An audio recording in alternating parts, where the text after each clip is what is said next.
Monsieur le rapporteur. Alors, merci beaucoup, Madame le Président. Monsieur Perea, de la majorité En Marche. Alors, vous avez un problème chez En Marche. Vous avez un problème parce que quand on vous dépose une proposition de loi sur l'éolien, vous dites avec beaucoup de nuances que, en réalité, ce texte de loi, cette proposition ne règle aucun problème. Vous êtes d'accord avec le diagnostic, mais vous ne voulez absolument rien changer. Et surtout, le problème vient du fait que vous avez écrit un rapport. Vous, majorité En Marche. Et oui, parce que moi, je n'ai pas écrit de rapport. J'étais président de commission d'enquête. Alors, comme visiblement, vous ne l'avez pas lu, je vous le cite. Comme ça, après, vous ferez le lien avec Mme Millefer.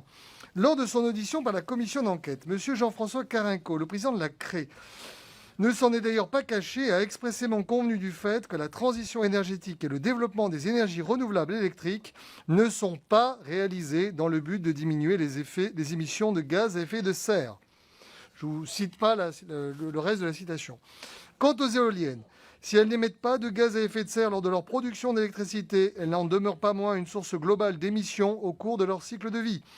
Toujours selon l'ADEME, l'analyse du cycle de vie d'une éolienne qui prend en compte à la fois l'extraction et le traitement des matières premières, mais aussi les processus de fabrication, le transport, la distribution, la réalisation et le recyclage de certains composants, conduit à une émission en moyenne entre 12 et 15 grammes d'équivalent CO2 par kilowattheure.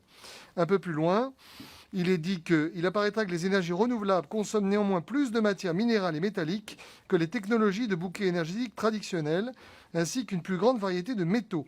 Selon le Bureau de recherche géologique et minière, par rapport aux énergies fossiles, pour une même quantité d'énergie produite, l'éolien et le photovoltaïque nécessitent 15 fois plus de béton, 90 fois plus d'aluminium et 50 fois plus de cuivre.